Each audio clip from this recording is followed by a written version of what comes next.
मुजफ्फरनगर के कौमी एकता सम्मेलन में बोले पूर्व मंत्री। कहा, गैर मुस्लिम सदस्य प्रशासनिक सहयोग के लिए होंगे। वक्फ संपत्तियों पर अवैध कब्जों की निष्पक्ष जांच जरूरी है।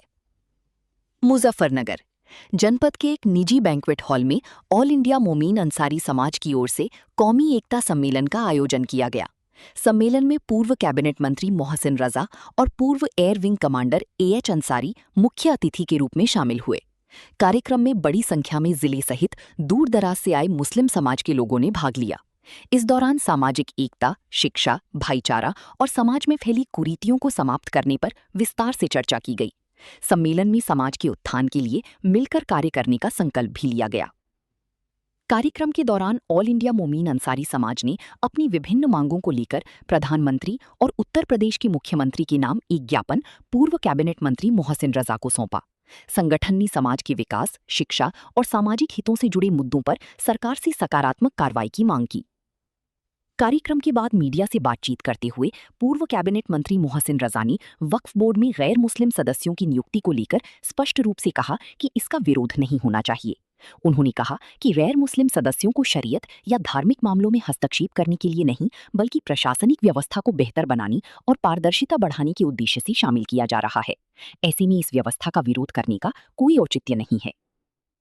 मोहसिन रजा ने कहा कि वक्फ की संपत्तियां मुस्लिम समाज की अमानत है और इनका उपयोग गरीब, जरूरतमंद, शिक्षा तथा समाज के कल्याण के लिए होना चाहिए। उन्होंने आरोप लगाया कि पश्चिमी उत्तर प्रदेश सहित कई स्थानों पर वक्फ की बहुमूल्य संपत्तियां वर्षों से अवैध कब्जों और अनियमितताओं का शिकार रही हैं। उनका कहना था कि इसके लिए वर्तमान सरकार को दोषी ठहराना उचित नहीं है, बल्कि पूर्व में जिम्मेदार रहे लोगों की जवाबदेही तय होनी चाहिए। पूर्व मंत्री ने मुख्यमंत्री से मांग की कि प्रदेश भर की वक्फ संपत्तियों का व्यापक और निष्पक्ष ऑडिट कराया जाए। साथ ही जहां जहां अवैध कब्जे हैं, उनकी जांच कर संपत्तियों को वापस वक्फ के अधीन लाया जाए, ताकि उनका लाभ वास्तव में गरीब और जरूरतमंद मुस्लिम परिवारों तक पहुंच सके। उन्होंने विश्वास जताया कि राज्य सरकार इस विषय को गंभीरता से लेते हुए उचित निर्णय करेगी। सम्मेलन में वक्ताओं ने समाज में शिक्षा को सबसे बड़ी ताकत बताते हुए युवाओं से शिक्षा के क्षेत्र में आगे बढ़ने की अपील की। साथ ही सामाजिक बुराइयों, आपसी मतभेद और कुरीतियों को समाप्त कर समाज में एकता और भाईचारे को मजबूत करने का आह्वान किया गया। मुजफ्फरनगर आए किस प्रोग्राम में आए?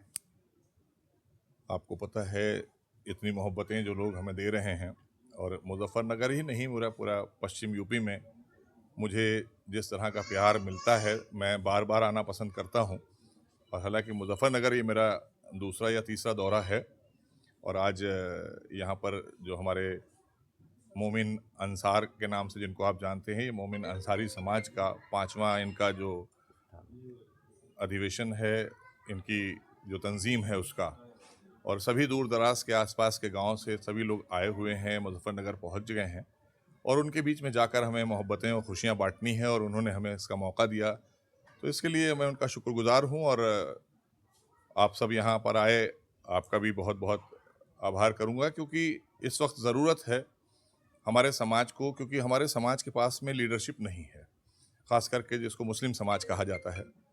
हम लीडरशिप की तलाश में रहते हैं कि हमारे पास अच्छा लीडर होना चाहिए, जो हमारा रहनुमा भी हो और हमें सीधे रास्ते पर कहीं ले जाए और अच्छी जगह पर ले जाकर, क्योंकि सभी पॉलिटिकल पार्टीज़ हैं, सबके साथ में हमारे लोग रहे। हम लोगों का इतिहास अगर देखा जाए मुस्लिम समाज का, तो 50-60 साल कांग्रेस के साथ, फिर बहुजन समाज पार्टी के साथ, फिर समाजवादी पार्टी के साथ। अब बाहर जाहिर सी बात है, हम भारतीय जनता पार्टी के कारिंदे हैं, उनके कार्यकर्ता हैं, तो हम भारतीय जनता पार्टी के साथ में हैं। लेकिन मेरा अपना मानना ये है कि हमें अपने समाज की आवाज़ उठाना चाहिए। हमारी सरकार में हम अपने समाज के लिए ही वहाँ पर रखे गए हैं, कि ताकि हमारे समाज की कोई परेशानियाँ, कोई भी बातें, कोई भी यहाँ की मूलभूत जो समस्याएं हैं, उसका समाधान करने के लिए हमको भारतीय जनता पार्टी ने अपनी सरकार में हमको दायित्व दिया। और उसके साथ साथ आज भी हम तमाम लोगों के काम के लिए वहाँ पर कोई बात होती है, माननीय मुख्यमंत्री जी से या माननीय अपने जो पदाधिकारी यहाँ के हैं, सांसद हैं, विधायक हैं, उनसे भी बात करते रहते हैं हम, हमारी बात होती है। तो बस मकसद यही है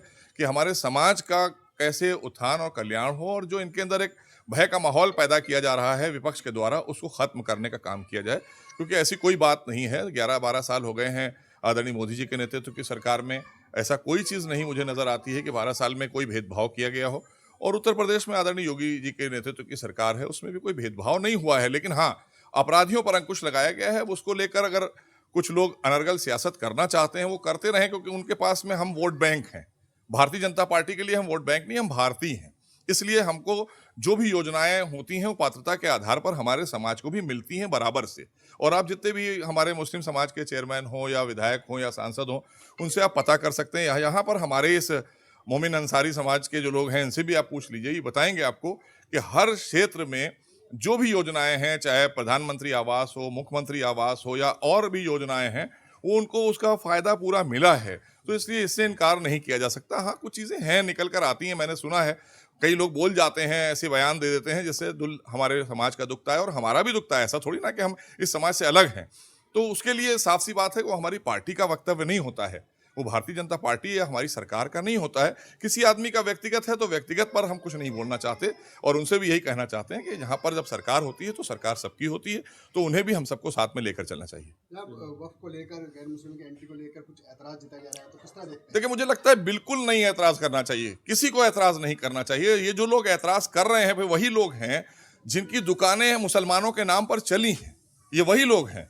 हम तो चाहते हैं बिल्कुल, क्यों, हम हिंदुस्तान में रहते चले आ रहे हैं, सदियों से रहते चले आ रहे हैं, हजारों साल का हमारा इतिहास है। यही अंसारी समाज जिसकी हम बात कर रहे हैं, हम आपको बताएं, हम 1526 ईस्वी में यहाँ पर आए हैं अंसारी, और ये सब आए कहाँ से हैं? मदीने शरीफ से आए हैं। ये इनका इतिहास पढ़िए ना आप, तारीख पढ़िए, तारीख तो कोई पढ़ता नहीं, हम बताएंगे तारीख आपको। तो यहाँ पर हमारा इतना पुराना साथ है भारत के साथ में, हिंदुस्तान के साथ में, कारोबारी से लेकर मोहब्बत का साथ है। तो इसलिए अगर कोई दो सदस्य आ रहे हैं तो क्या प्रॉब्लम है, वो हमें सहयोग करेंगे ना। वो हमारे कोई शरई मामले में थोड़ी कोई हमें नमाज पढ़ाने के लिए नहीं आ रहे हैं, वो वहाँ पर हमें सहयोग करने के लिए आ रहे हैं। हमने मस्जिद के इमाम के लिए नहीं उनका दावा किया है कि उनको डाला जाए, वो वहाँ पर सहयोग करने के लिए आ रहे हैं। जैसे आप आए, यहाँ पर हर समाज के लोग, आपको मैं देख रहा हूँ सबके माइक लगे हुए हैं और सब लोग अलग अलग समाज से हैं। तो आपका एक काम है ना, सहयोग करते हैं ना आप मीडिया को, आपस में एक दूसरे को, हम आपके साथ में खड़े होते हैं, आपके बयान हमारे आप ले जाते हैं। तो इसलिए ये सहयोग के लिए दिया गया है, तो इसका हमें विरोध नहीं करना चाहिए, इसका स्वागत करना चाहिए। ये भी कहा जा रहा है जैसे राम मंदिर दान चोरी के मामले में एसआईटी गठित कर दिया, ऐसे वक्त में अगर इस तरह का कोई मामला आता है तो एसआईटी गठित होनी चाहिए। देखिए, मैंने कई बार आवाज़ उठाई है, और पश्चिम यूपी में बहुत सारे औकाफ ऐसे हैं जो लुट गए, बर्बाद हो गए। अब उसका जिम्मेदार कौन है? उसकी जिम्मेदार भारतीय जनता पार्टी नहीं है। भारतीय जनता पार्टी की सरकार तो अभी आई है। जो 60 साल रहे हैं उन्होंने जिन लोगों को जिम्मेदार बनाया था, उन्होंने क्यों इस प्रॉपर्टियों को खुर्द-बुर्द होने दिया? ये प्रॉपर्टियां तो मुस्लिम समाज के वेलफेयर के लिए थी और मुस्लिम समाज का वेलफेयर हुआ नहीं। मैं कल मेरठ में था, मेरठ में मैं कई लोगों से मिला, उन्होंने बताया कि साहब मेरे औकाफ फलां लोग कब्जा किए हुए हैं। तो हमने माननीय मुख्यमंत्री जी से मांग की है कि ऑडिट भी हो और साथ साथ एक ऐसी जांच बिठाई जाए कि अगर किसी ने किसी की वक्फ की प्रॉपर्टियों को ले लिया है तो वो वापस वक्फ में लाई जाएं, जिससे कि हमारे समाज का वेलफेयर हो सके। दबे कुचले पिछड़े हमारे जो लोग हैं उनका वेलफेयर होता है उससे, उसकी चैरिटी है, इसलिए वो वक्फ किए गए थे। जो वक्फ करने वाले लोग थे उनको हम सलाम करते हैं कि उनका क्या जज्बा था। इतनी बड़ी बड़ी अंपायर अपनी वक्फ करके गए चैरिटी के लिए, और कहाँ किया? हिंदुस्तान में किया। तो ऐसा नहीं है। लेकिन अब हमने मांग की है, माननीय मुख्यमंत्री जी बहुत गंभीर हैं इस मामले को लेकर। जिस तरह से भी आपने देखा कि अक्सर बयानात उल्टे सीधे भी लोगों के आते हैं, लेकिन हमारा साफ रहता है कि एक सार्थक तरीके से चीज़ें होना चाहिए। और अगर वक्फ की सारी ही प्रॉपर्टीज़ को निकाल लिया जाए तो मुझे लगता है कि आज भी हम बहुत सारी अगर प्रॉपर्टी बचा ले जाएं तो हम लाखों मुसलमान जो दबे पिछड़े, हमारे जो पिछड़ गए मुसलमान हैं, उनको उससे आच्छादित किया जा सकता है, उससे उनका वेलफेयर किया जा सकता है और वो प्रॉपर्टियों का भी कहीं ना कहीं कल्याण हो जाएगा और आने वाले समय में आने वाली हमारी नस्लें उससे फ़ायदा लेती रहेंगी, जिसलिए वो बनाए गए हैं। तो इसकी हमने मांग की है माननीय मुख्यमंत्री जी से और हम उम्मीद करते हैं कि इस पर कोई ना कोई फैसला ज़रूर लेगी सरकार। जी, क्या नाम हो गया आपका? मैं मोहम्मद रिजवान अंसारी, राष्ट्रीय प्रवक्ता ऑल इंडिया मोमिन अंसारी समाज। किस तरह का सम्मेलन किया गया? देखिए, आज ऑल इंडिया मोमिन अंसारी समाज के स्थापना दिवस पर हर साल की तरह आज भी कौमी एकता सम्मेलन के नाम से हमने पसमानदा उस स्थापना दिवस अपना मनाया है। इसमें सभी समाज के लोगों को हमने यहाँ पर एकत्रित किया था। जो सामाजिक मुद्दे थे उन सब के ऊपर जो है गौर फिक्र की गई और माननीय मोहसिन रजा जो इस प्रोग्राम के मुख्य अतिथि थे, उनके माध्यम से हमने मुख्यमंत्री योगी आदित्यनाथ जी और प्रधानमंत्री नरेंद्र मोदी जी के नाम एक ज्ञापन सौंपा है, जिसमें कि धारा 341 जो कि सन 1950 में कांग्रेस द्वारा जिसको ख़त्म कर दिया गया था, उस धारा के तहत 341 के तहत मुस्लिम शेड्यूल कास्ट, मुस्लिम समाज की जो पसमानदा बिरादरियां हैं, छोटी बिरादरियां, उनको भी लगातार आरक्षण दिया जाता था। ये सन 1950 में कांग्रेस की गवर्नमेंट ने उस आरक्षण को ख़त्म किया। आज माननीय मोहसिन रजा जी के माध्यम से एक ज्ञापन आदरणीय प्रधानमंत्री नरेंद्र मोदी जी के नाम दिया गया है कि इस धारा 341 जिसमें मुस्लिम समाज को भी शेड्यूल कास्ट का दर्जा दे करके आरक्षण दिया जाना चाहिए, वो मांग हमने आज मोहसिन रजा जी के माध्यम से। कुछ फैसले भी लिए गए हैं शादी को लेके। जी, ये शादी ब्याहों को लेकर के जितनी भी रस्म व रिवाज आज पूरी मुस्लिम समाज में फैली हुई है, जैसे कि दहेज की प्रथा है, ये बहुत ही बुरी प्रथा है, और तरह तरह की रस्म रिवाज जो सगाई की है और हल्दी की है, इन सभी रस्मों को ख़त्म करने के लिए और जो नौजवान बच्चे हमारे नशे की तरफ रुजू हो रहे हैं, नशे की तरफ बढ़ रहे हैं, उस पर रोक लगाने के लिए एक मांग मुख्यमंत्री योगी आदित्यनाथ जी के नाम से दी गई है ज्ञापन में कि पूरे उत्तर प्रदेश में ख़ास तौर से मुस्लिम बहुल क्षेत्रों के बाज़ार, चाय की दुकानें, होटल्स, गुटखे की दुकानें, सिगरेट की दुकानें, इन सभी दुकानों का ख़ास तौर से मुस्लिम बहुल क्षेत्रों में इनका एक टाइम फिक्स किया जाए ताकि ये रात में समय से बंद हो, ताकि मुस्लिम कौम के बच्चे रात को आवारागर्दी करने से बचें। कौमी एकता सम्मेलन रखा गया है, क्या क्या फैसले लिए गए हैं? कौमी एकता सम्मेलन में सामाजिक तौर पे जो समाज का काम है, ये एक फैसले लिए गए हैं, और जो उसमें कुछ ऐसे थे हमारे जो और हिंदू भाई थे, उन्हें सम्मानित करा, जो डॉक्टर के MBBS डिग्री पास करके उन्हें सम्मानित किया गया। कौन कौन आए थे इसके अंदर मुख्य अतिथि? श्री मोहसिन रजा, क्या नाम, मोहसिन रजा जी आए थे।